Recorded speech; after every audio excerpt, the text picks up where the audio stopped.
Bien-aimés dans le Seigneur, nous savons que le dimanche, nous allons célébrer la solennité de la Pentecôte et nous réfléchissons cette semaine sur le don de l'Esprit Saint, le rôle de l'Esprit Saint. Et aujourd'hui, nous pensons vous parler du rôle de l'Esprit Saint dans l'Église et dans les sacrements, pour être un peu plus précis. Dans l'Église catholique, le Saint-Esprit, c'est la troisième personne en Dieu. Nous avons Dieu Père, Fils et Saint-Esprit. Et le Saint-Esprit, c'est la troisième personne dans la Sainte Trinité.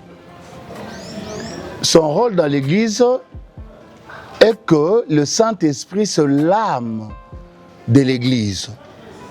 C'est l'âme qui guide l'Église. C'est l'âme qui ranime l'Église. Le Saint-Esprit est la présence vivante de Dieu qui anime, qui sanctifie, qui éclaire, qui conduit le peuple chrétien.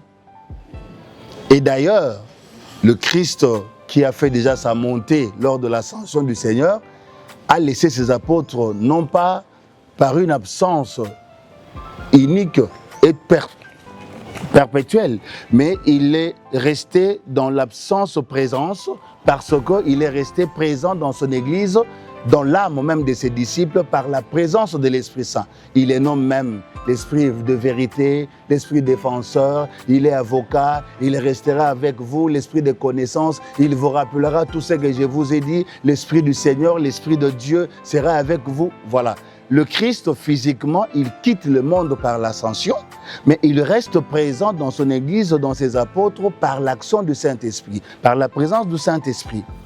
Donc, retenons quelques principaux rôles de l'Esprit Saint dans l'Église. Premièrement, le Saint-Esprit donne la vie à l'Église. Le Saint-Esprit, comme je le dis, c'est l'âme de l'Église.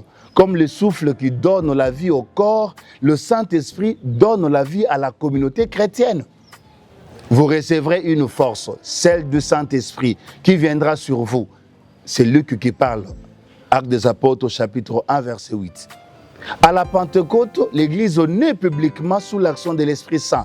L'Église est née à la Pentecôte. Actes des Apôtres, chapitre 2, les 11 premiers versets. Grâce à cette descente du Saint-Esprit, les apôtres sont remplis de courage, de sagesse, de foi, de persévérance. Les apôtres vont sortir de leur courage, à l'occurrence Pierre. Et vous, peuple de Dieu, et vous qui avez crucifié, et vous, au départ, il avait peur. Mais par la force de l'Esprit Saint, rempli de l'Esprit Saint, ils vont sortir de leur peur pour annoncer la bonne nouvelle. Deuxièmement, il y a la sanctification du croyant. Le Saint-Esprit sanctifie le croyant. Le Saint-Esprit transforme intérieurement le chrétien pour le rendre saint, pour le rendre capable de Dieu. Le Saint-Esprit purifie les cœurs. Le Saint-Esprit aide à combattre le péché. Le Saint-Esprit produit le fruit, même spirituel. Nous allons nous rappeler de Actes chapitre 5, versets 22 à 23. Il y a l'amour, la joie, la paix, la patience, la bonté. Et ce sont les fruits qu'apporte le Saint-Esprit. Mais le Saint-Esprit apporte aussi les dons. Nous pouvons aussi faire référence à Isaïe, chapitre 11, les 2 premiers versets. Les dons de sagesse, d'intelligence, de discernement, de piété. Le Saint-Esprit apporte aussi le charisme. 1 Corinthiens, chapitre 12. Il y a le don de la foi, le don de la sagesse, le don de discernement, le don de parler en langue, le don d'interpréter. Voilà, le Saint-Esprit sanctifie le peuple croyant pour qu'il soit capable de la vie de l'Esprit, mais aussi qu'il soit capable de produire le fruit de l'Esprit. Troisièmement, le Saint-Esprit agit dans les sacrements. Je vais revenir sur ça à la fin. Dans chaque sacrement, le Saint-Esprit accomplit l'œuvre particulière. Par le baptême, il fait renaître à lui une nouvelle vie. Nous sommes renés de l'eau et de l'Esprit. Par la confirmation, il fortifie le chrétien pour avoir le courage d'annoncer la bonne nouvelle.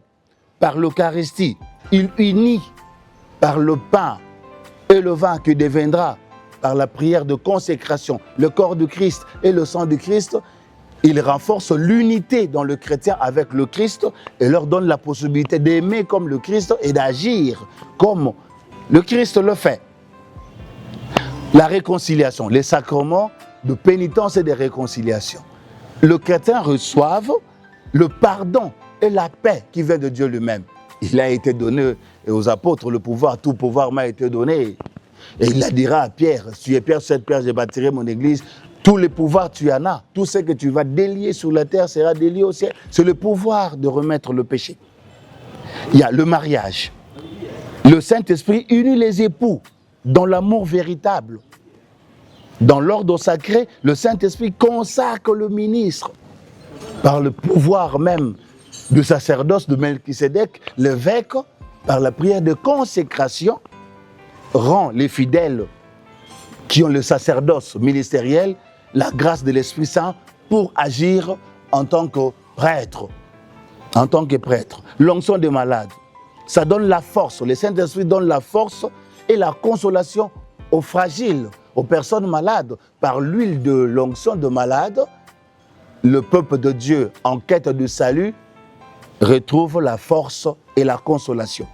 Quatrièmement, le Saint-Esprit guide l'Église dans la vérité. Ce sont les textes que nous avons ces derniers temps. Le Saint-Esprit éclaire l'Église pour qu'elle reste fidèle à l'enseignement de Christ. L'Esprit de vérité vous conduira dans la vérité tout entière. Jean chapitre 16, verset 13. Le Saint-Esprit aide les consacrés, le pape, les évêques, les prêtres, dans leur mission de vouloir répandre l'Évangile avec courage, avec faste.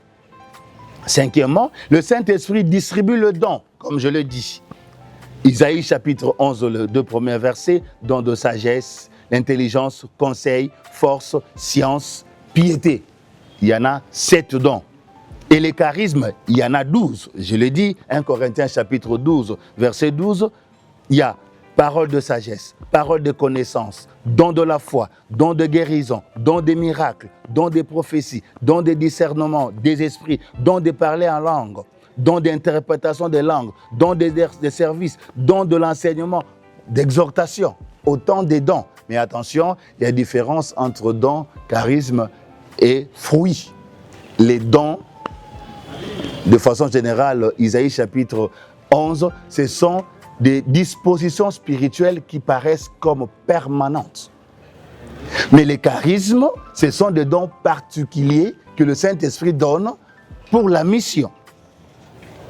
Le Saint-Esprit donne à chacun de nous les dons particuliers pour servir à la communauté. La sagesse, le conseil, la guérison, l'enseignement, service et tant d'autres. À chacun est donné la manifestation de l'Esprit pour le bien de la communauté. À chacun est donné.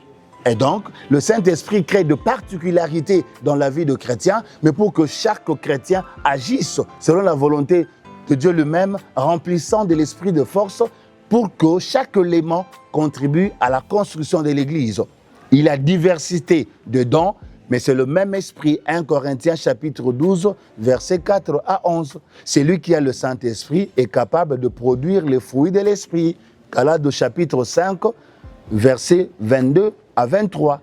Il y a l'amour, la paix, la joie, la patience, la bonté, la bienveillance, la douceur, la maîtrise de soi. Le fruit de l'Esprit. Sixièmement, le Saint-Esprit pousse l'Église à la mission. Actes des Apôtres, chapitre 1, verset 8. Vous recevrez une force, celle de l'Esprit, alors vous serez mes témoins. Et le Christ lui-même va dire, tout pouvoir m'a été donné. Marc au chapitre 16. Recevez l'Esprit Saint. Il dit, tout pouvoir lui a été donné. Il leur donne la force de l'Esprit Saint, alors vous serez mes témoins jusqu'aux extrémités de la terre. Donc le Saint-Esprit pousse le chrétien, le croyant, à la mission. Ils sont devenus des missionnaires de l'Évangile. Ils apportent l'Évangile avec foi, avec force. Mais ils doivent témoigner de leur vie aussi, même au sacrifice suprême. Le Saint-Esprit inspire les missionnaires, inspire même les martyrs, donne de l'audace d'annoncer la bonne nouvelle, la force d'annoncer la bonne nouvelle. Et donc le Saint-Esprit est vraiment l'âme de l'Église. Septièmement, le Saint-Esprit crée l'unité dans l'Église. Déjà, nous le savons avec la prière sacerdotale, le testament même de Jésus lui-même, qu'il soit un, comme toi et moi, nous sommes un. Le Saint-Esprit crée l'unité. Malgré les différences de langue, de culture, de sensibilité, le Saint-Esprit unit les chrétiens dans un seul corps. Il n'y a qu'un seul corps et un seul esprit, nous rappelle Éphésiens chapitre 4, verset 1. Et donc le Saint-Esprit favorise la communion fraternelle, crée le pardon, favorise la paix, l'amour mutuel. Huitièmement, le Saint-Esprit soutient la prière de croyants. Le Saint-Esprit soutient la prière de croyants.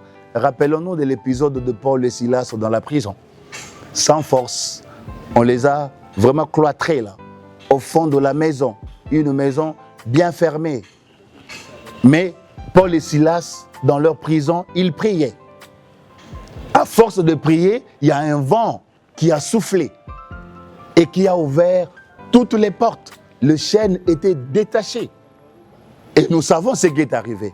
Mais c'est parce qu'ils louaient Dieu, ils priaient, que le Saint-Esprit est venu en aide. Et donc, si un chrétien qui prie convenablement, sincèrement, le Saint-Esprit sera à son aide, va le secourir, le soutenir. Le Saint-Esprit lui-même intercède pour nous. Comme qui dirait, vous ne savez pas prier, mais le Saint-Esprit vous donne la possibilité d'appeler Dieu Abba Père. Romains chapitre 8, verset 26. Le Saint-Esprit inspire la louange, éclaire la méditation, donne la ferveur intérieure, aide à discerner la volonté de Dieu. Disons un mot un peu par rapport au sacrement. Le Saint-Esprit qui est dans le sacrement, qui agit dans le sacrement. Et voilà pourquoi dans l'Église catholique, quand nous célébrons le sacrement, ce n'est pas pour faire plaisir à X ou Y, mais c'est la vie de l'Église. L'Église grandit grâce au sacrement, parce que les chrétiens qui reçoivent le sacrement ou les païens qui reçoivent le sacrement de baptême donnent la force de l'Église. Donc l'Église va continuer aussi longtemps que l'Église va célébrer le sacrement dans l'Église. Et nous le savons, dans l'Église catholique, il y a 7 sacrements. Et chaque chrétien a droit à combien de sacrements? À 6 sacrements. Parce qu'on ne peut pas recevoir le sacrement de l'ordre et recevoir en même temps le sacrement de mariage. On ne peut pas recevoir le mariage immédiatement et recevoir le sacrement de l'ordre. Voilà, tout chrétien peut accéder aux 6 sacrements, alors qu'il y en a 7. Il y a le sacrement de baptême, le sacrement de confirmation, le sacrement de l'Eucharistie, le sacrement de l'onction des malades, le sacrement de la pénitence et de la réconciliation, le sacrement de l'ordre et le sacrement de mariage. Je vais insister un peu sur l'importance de l'Esprit Saint ou l'impact de l'Esprit Saint dans le sacrement que nous célébrons dans l'Église. Dans l'Église catholique, le Saint-Esprit, comme je l'avais dit, est vraiment l'âme vivante des sacrements. C'est lui qui sanctifie, c'est lui qui transforme, c'est lui qui fortifie, c'est lui qui unit les croyants au Christ, parce que chaque sacrement a une action du Christ réalisée par la puissance de l'Esprit Saint. Je rappelle un peu, je sais que nous sommes tous des chrétiens, en matière de sacrement, il y a 5 caractéristiques. Les caractéristiques de sacrement. Les sacrements sont sacrements du Christ. Les sacrements sont institués par le Christ. Il y a même le texte biblique qui nous montre que dans chaque sacrement, nous allons le voir. Les sacrements sont sacrements du Christ parce que les sacrements sont voulus par le Christ. Mais le sacrement, deuxième caractéristique, c'est le sacrement de l'Église. Le Christ, qui est à l'origine, qui est la source même de sacrement, a confié l'administration de sacrement à son Église. Les apôtres, en l'occurrence. Le sacrement, c'est le sacrement de la foi. Troisième caractéristique. Ne peuvent recevoir le sacrement que ceux qui croient. Parce que par le sacrement, les croyants sont renforcés dans leur croix, dans leur foi, et sont renforcés même dans leur témoignage. Le sacrement, c'est le sacrement de la vie. Le sacrement, c'est le sacrement de la vie. Nous avons besoin de la vie. Mais le sacrement, sont aussi, cinquièmement, sacrement de la vie éternelle. Le sacrement que nous recevons sont gage de la vie éternelle. Le salut eschatologique. Donc nous avons besoin de la vie par le sacrement. Oui, le baptême par exemple, on est né de nouveau. On reçoit la vie. Mais ça nous rappelle aussi la vie éternelle. Par exemple, l'Eucharistie. Qui mange mon corps, boit mon sang, a la vie éternelle. Et moi, je les ressusciterai même au dernier jour. Ça nous renvoie même à la vie éternelle. Parlons un peu des spécificités de chaque sacrement, rapidement. Le baptême. Le Saint-Esprit fait renaître par le baptême le païen né de nouveau dans la vie divine. Par le baptême, le Saint-Esprit purifie le péché.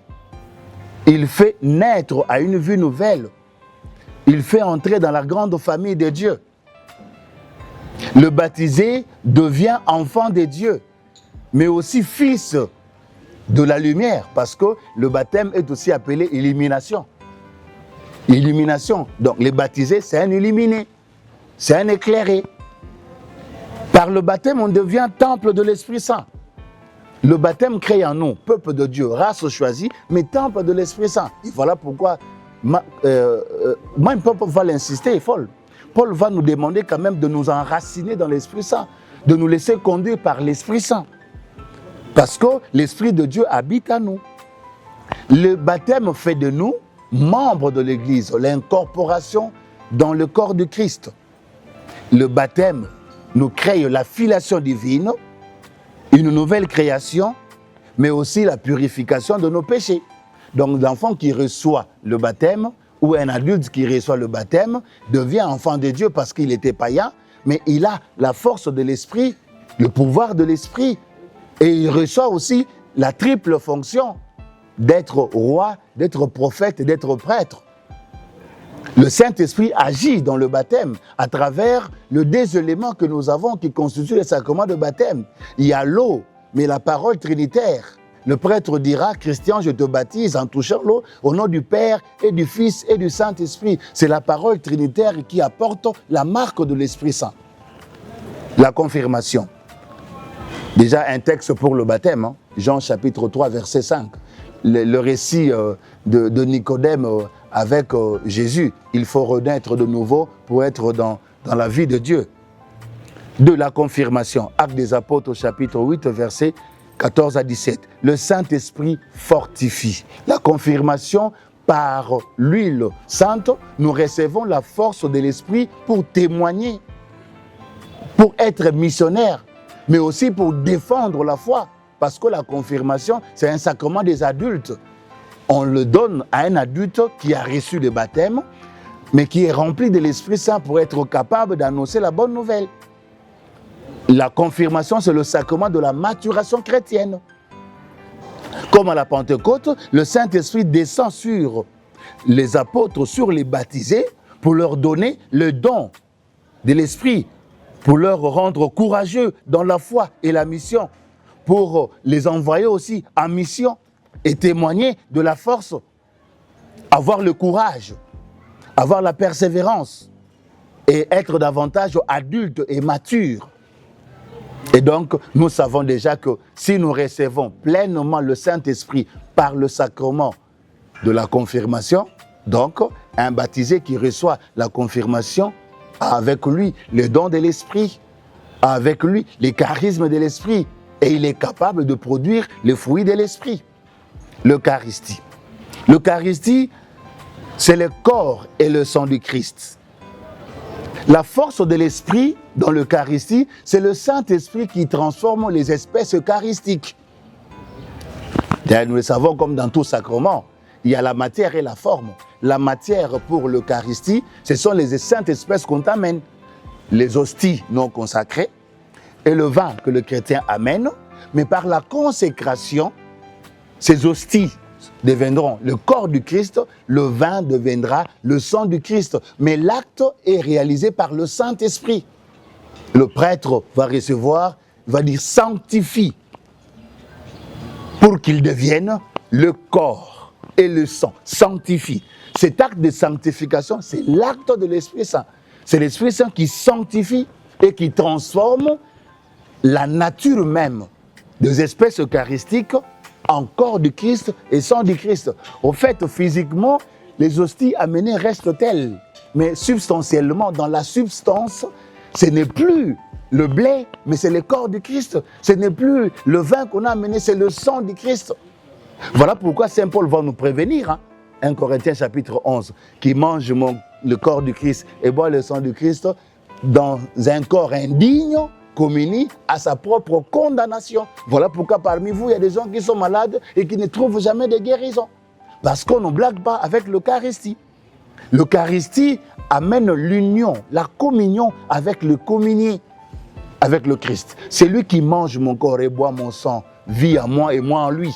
Le Christ est présent dans la vie du baptisé, dans la vie du communié. Et donc le Saint-Esprit est dans la transformation des espèces eucharistiques. Et c'est l'âme de l'Église qui pousse le chrétien avec le ite missa est à la fin de la messe, comme nous le disons, la messe est finie, allons. Ite missa est deo gratias, cela veut dire allons en mission. L'Eucharistie, c'est aussi l'envoi en mission. Celui qui reçoit l'Eucharistie a l'obligation d'aller annoncer la bonne nouvelle. Missa et silibo kende na boboto, kasito kende ko sangela sangoelamu ya mokonzi. Et le texte nous montre, Jean chapitre 6, c'est le discours sur le pain de vie, le Christ va le dire, et l'Eucharistie a un caractère permanent. Faites ceci en mémoire de moi, Luc chapitre 22, verset 19. Le sacrement, je le dis, c'est le sacrement de l'Église. Le sacrement de l'Eucharistie sera institué le jeudi saint, et le Christ va donner l'ordre à ses apôtres d'être de ceux-là qui vont rendre sa présence réelle dans l'Eucharistie. À chaque fois que nous célébrons la messe, nous rendons l'événement jeudi saint présent. Et le Christ est présent dans l'Eucharistie. L'Eucharistie, c'est levé par le prêtre. Et l'Eucharistie qui nous amène la communion avec le Christ lui-même, nous apporte aussi les dons de l'Esprit. Puisqu'il y a un seul pain, la multitude que nous sommes, nous formons un seul corps dans le Christ. 1 Corinthiens chapitre 10, verset 17. Venons-en au sacrement de la pénitence et de la réconciliation. Beaucoup de gens se disent, mais les chrétiens catholiques sont capables de gober de n'importe quoi. On crée le sacrement parce que personne ne peut écouter les confessions et remettre le péché. Non, la confession est de droit de l'ordre sacré. C'est le Christ qui avait donné ça aux apôtres. Tout pouvoir m'a été donné. En tout cas, tout péché que vous allez remettre aussi sur terre, le ciel va ouvrir le bénédiction possible pour un pécheur. Matthieu chapitre 16, verset 18 à 19. Le pouvoir que donne le Christ au prêtre de vouloir remettre le péché. Le Saint-Esprit pardonne. C'est le Saint-Esprit qui pardonne. C'est le Saint-Esprit qui accorde l'absolution. Effectivement, le prêtre pose l'acte d'absolution. Par le pouvoir sacerdotal que Dieu m'a conféré, j'absous dans tes péchés au nom du Père et du Fils et du Saint-Esprit. C'est lui qui dit Amen, qui accepte et cela se réalise. Et celui qui fait vraiment une bonne confession, s'il sort de la confession, on se rend compte qu'on est en paix. C'est comme si on a parlé avec quelqu'un. C'est comme si on parlait avec le Christ lui-même. C'est la paix qu'apporte le sacrement de la réconciliation. Le sacrement de la réconciliation éclaire la conscience pour que nous puissions connaître le péché et trouver les possibilités de s'en débarrasser. C'est effectivement le Saint-Esprit. C'est lui qui renouvelle intérieurement le pécheur. C'est lui qui convertit les cœurs. Le Saint-Esprit apporte la guérison intérieure. Nous sommes remplis de blessures intérieures, mais c'est le Saint-Esprit qui nous libère de ces tombeaux-là. C'est le Saint-Esprit qui crée la vraie communion avec Dieu pour que nous soyons aussi en communion avec l'Église, avec le membre de l'Église. Jésus a soufflé son esprit sur les apôtres. Recevez le Saint-Esprit. Ceux à qui vous remettrez le péché, ils seront pardonnés. Jean chapitre 20, versets 22 à 23. L'onction des malades, le sacrement de l'onction des malades. Jacques chapitre 5, versets 14 à 15. Le Saint-Esprit console et soutient les malades. Avec le texte de Jacques, il est dit, si quelqu'un est malade, appelez un presbytre, il viendra prier pour les malades, il va imposer les mains aux malades et il va donner l'huile de malade et le malade se retrouvera bien, sera guéri.